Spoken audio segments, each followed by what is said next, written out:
Alright, ladies and gentlemen, here we are again, the 100-gallon tank. There's my 30-gallon tank. 7 violet mollies. There's 3 black mollies, 3 silver lyre tails. And if he wants to come out, there is somewhere in here. There he is. An eclipse catfish. And the flucko's around there somewhere. Most likely on the far side, because he likes outside of the tank for some reason. As you can see, it's been a little rescaped. Got a handful of dwarf Sagittarian down there. Java moss in that corner there. A little bit of Kumbaba. It's not doing too well, thanks to the mollies like to pick at it. They've picked a decent amount of it clean. I've actually had to remove a couple pieces.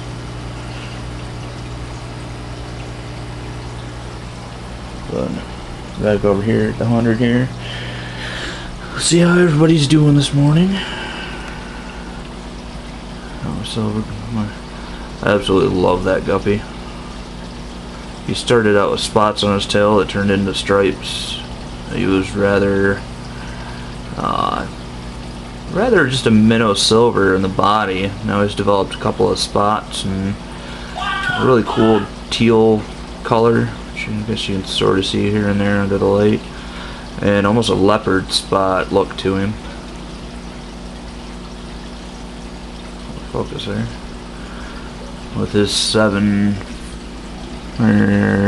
females that he has in there. In other places here. They float swimming around wherever they feel like. There's also, if I counted right, there's 5 fry swimming around there with them that I also got at the pet store when they were catching the females for me. A couple of these females are about ready to give birth. Hey, quit making so much damn noise. I like cake.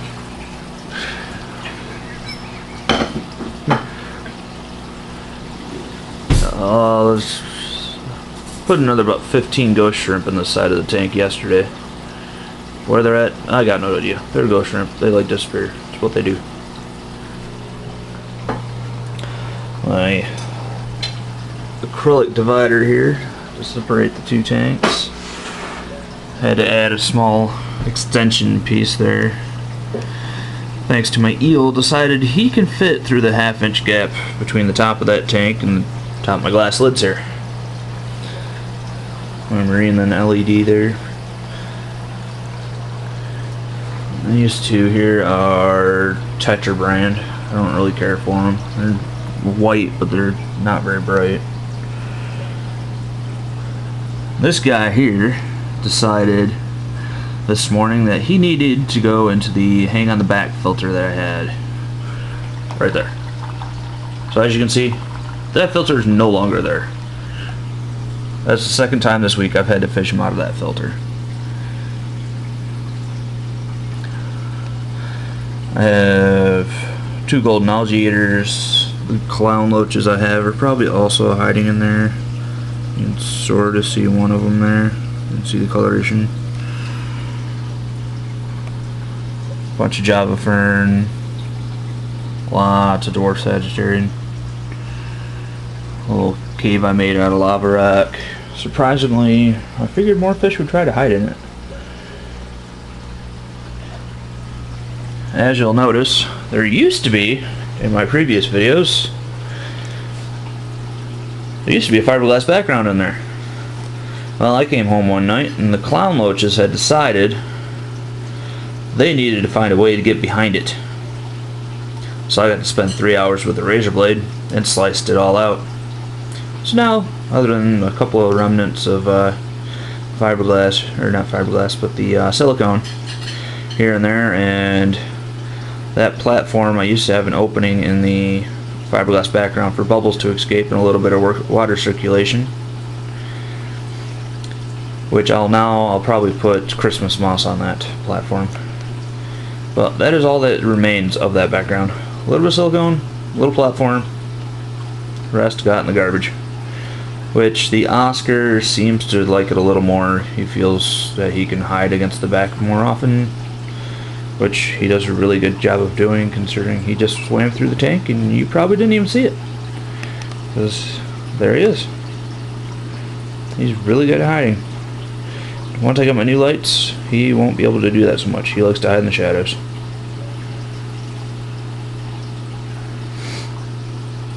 But that's my 100-gallon tank as of this moment, and as you can see, crystal clear running through my trickle filter here, which actually I just put, well, sort of modified the pre-filter to run silently.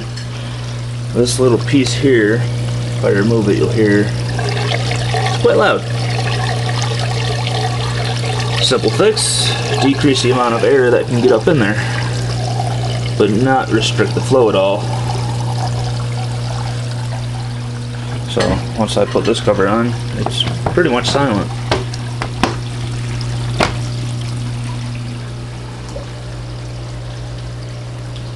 The sound you hear is actually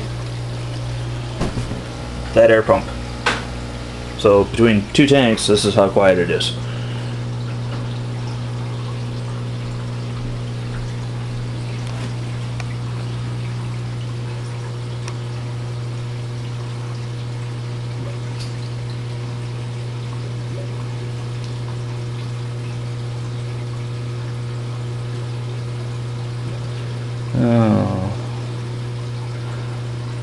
See if I can feed the Oscar real quick and get him to come out and play a little more.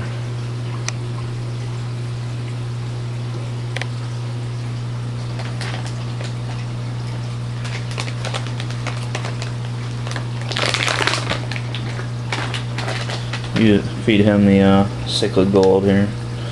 Give him 5-6 tablets in the morning, 3 or 4 at night.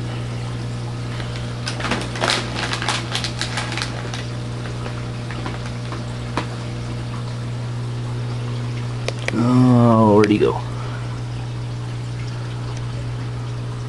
Like I said, he's really good at hiding. He actually prefers, there he is.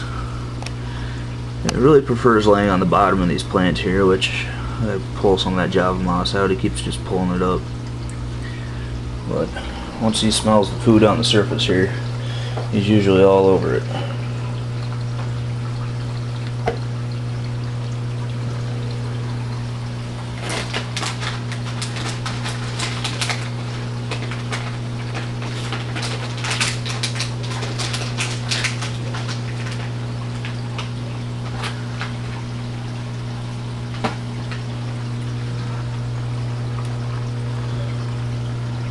Or he's just going to be camera shy.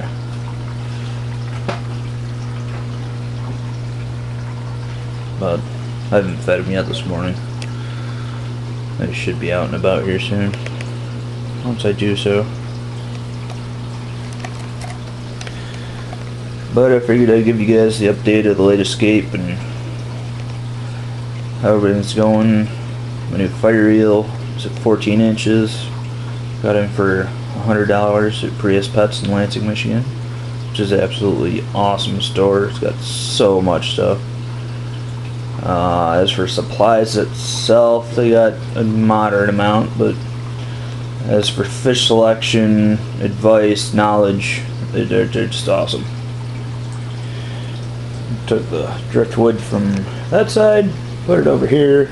Shrimp are loving it when they actually come out. Surprising none of them are actually out anywhere here. Excuse me. And as long as this driftwood has been in this tank, which is going on 2 months, plus I soaked this stuff for about 2 weeks in boiling water, this front edge here still wants to float. So I need to keep a little rock on there just to keep the little bit of buoyancy down. But this Amazon sword actually started from a bulb and is now about an inch from the top in 3 weeks. Dwarf Anna, a little bit of baby dwarf here, or dwarf, yeah, baby dwarf tier here. That's not really taken off too well. The clipping was really small. Almost all these plants, other than the dwarf sedge, have taken up, were given to me by Party On Man 1959 as just clippings. So as you can see, clippings will take off very well. I wish this wisteria would take off a little more. I think it's more just lighting, position, a couple other factors that are going in. But the creeping Jenny here is taking off very well. It's grown about 4 inches in the last 2 weeks. Somebody identify that plant for me. I have no idea what it is. It's creeping rush back there. It filled in really nicely. I have a little. I think I got some Kumbaba back there. It's not doing much of anything really. I need to get some root tabs and drop them in here. But that's it. I got some plants coming from J Flash Tanks and Mr. Mom. Really interested to see what's going to be in that package. Maybe get some more background plants or something and get them rooted back there. Get some more stuff in the 30 here. Get that going. Get it all fired up. Get this tank fired up. And just enjoy the hobby all that I can. This room's pretty much full of tank. As you can see, it's a 6-foot tank and about a 9-foot room. And my DIY CO2 down here. Need to go get some sugar so I can mix up a fresh batch for that today. It's got currently just nothing in those bottles. I already rinsed them out. It was getting me blackbeard algae, which I quickly just cleared up. My shrimp and golden algae eaters actually just took care of that real quick once I turned the CO2 out. But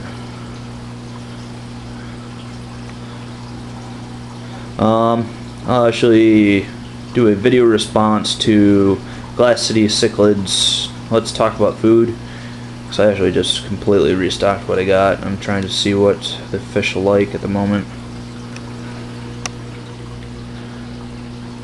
So hopefully, other than I know that eel really likes ghost shrimp, absolutely loves them, because I came home from work one day, he was over there, went through that little itty bitty little hole, got, or not little hole, but little gap between the lid and that divider, and gotten over there and eaten 20 something of my ghost shrimp. So I'm waiting for them to start breeding again and hopefully repopulate. But he's definitely become a little pain in my ass. But now the hang on the back filter's gone, so he can't freaking get in there and try to be an escape artist. So hopefully I don't come home anymore with him on the other side of the tank with the little extension I put down the divider. I resealed the overflow last night, tried to prevent the air leak I have. So far it's working really well. Let's see if I can pull this off here.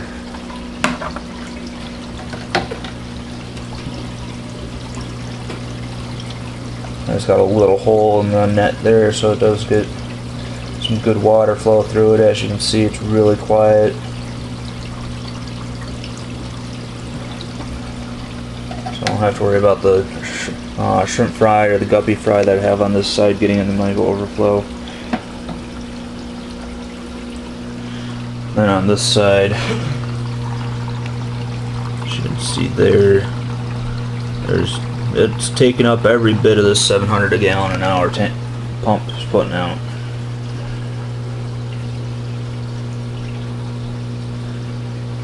But that's how we have it.